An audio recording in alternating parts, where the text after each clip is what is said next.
Who on earth liked these godforsaken things? Well, I never did. Didn't have the hands to play them.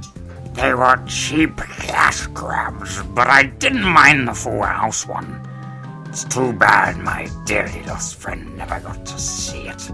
Hey, I'm right here. I had the Power Rangers one, remember? Either way, they suck. Oh, hi there.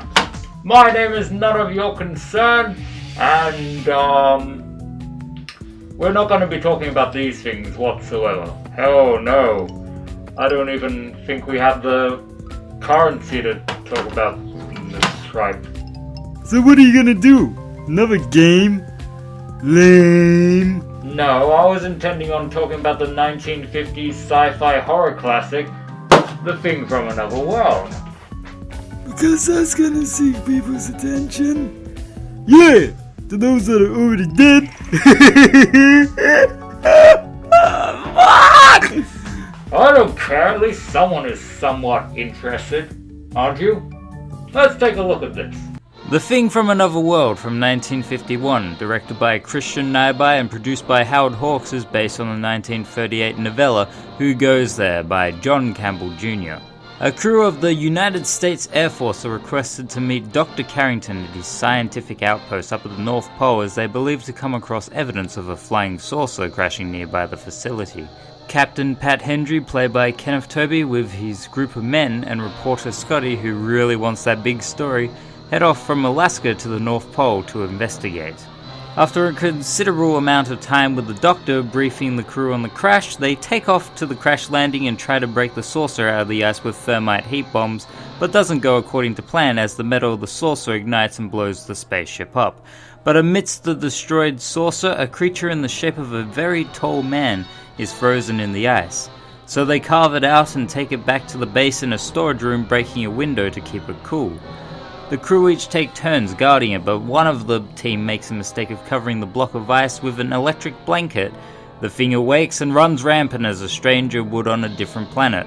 So the crew keep wary of its whereabouts, willing to take it down by any means necessary, but not all sides mesh on the idea, as the Doctor believes in saving it for research and more than just a story on the news headlines.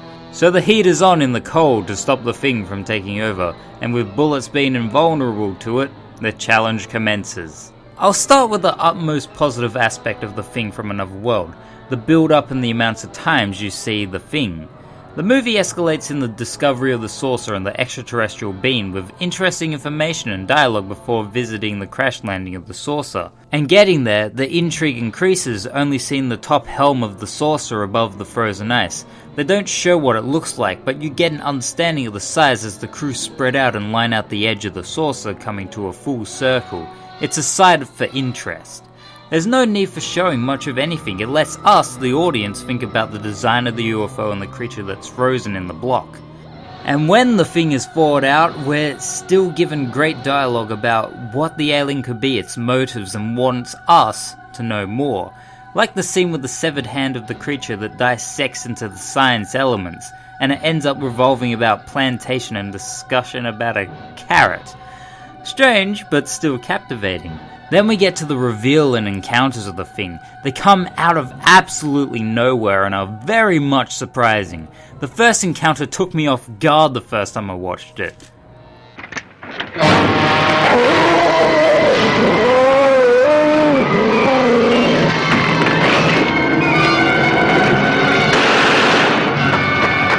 It's brief, yet effective, but holy crap, the second encounter.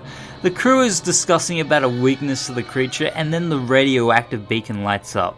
I love the fact that the thing is rarely seen in the film, as it makes those small brief scenes stick out much more.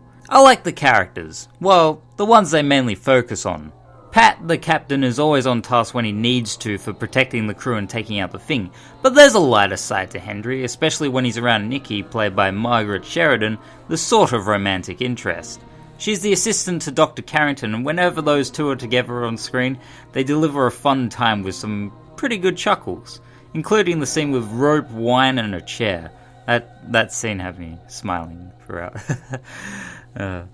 Then we have Scotty, played by Douglas Spencer. I was afraid at first of his character being a snobby reporter that interferes too much on the expedition and the thing itself, that he'd be more interested than the Doctor would to take a single photo of the thing, you know, that kind of characteristic.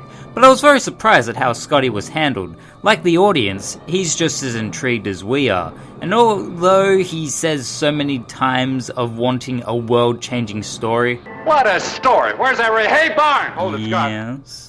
He'll stand back to let the crew do their best to fend off the monster. The Thing is played by James Arness and pulls off the large and tall alien looks with the bulging head and claw hands. The intimidation and fear leeches off his build and stature, and when he comes a-knockin', you don't want to be near him. And you know what? As a whole, the performance never take you out of the movie. The sets and location really show off the chilly vibe. 80% of the film is filled with snow, blizzards, ice, and low temperature that make you think about frostbite. I recommend getting cozy in bed, lighting up a nice warm fire or a heater when's watching. It soothes the feet's emotions. I tell you, when you see a fireplace or a burning creature like a moth to a flame in this movie, it feels inviting, especially when it's in a cabin with the characters just having a conversation. I enjoy the beginning of the film. The reveal of the title is like watching ice melt in reverse. It's an amazing reveal. Then after the credits, you see a shot of the cold, breezy environment with Scotty the reporter walking amidst the pathway. And as he enters the door, the next shot is in a wonderful, warm place with people smoking cigarettes, playing cards, reading, smoking and playing cards, and nice leisurely furniture with a fireplace behind them and snazzy mellow swing music in the background. Speaking of which, Dimitri Tiomkin's haunting sci-fi score is brilliant. Not above the lines of memorable, but effective towards the film's setting and sequences. I love how crazy the score rises when they circle out how big the flying saucer is. It's over-the-top great fun. And that's what the movie is as a whole. It's just over-the-top, but mellow and calm, configurative, but fun. So if you can stand black and white and enjoy a good old classic horror, then I definitely recommend checking out The Thing from Another World. So that's about it. Happy Halloween and... Aren't you gonna give it a star rating? No, there's not really much point. The audience knows that I like the film. But still, not even a skull rating? Or a skeleton finger rating? Kill me! Fine. The Thing from Another World gets a screw you arms done. Out of 5.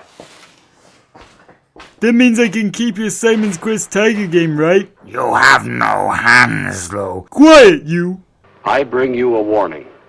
Every one of you listening to my voice, tell the world. Tell this to everybody wherever they are. Watch the skies, everywhere. Keep looking. Keep watching the skies.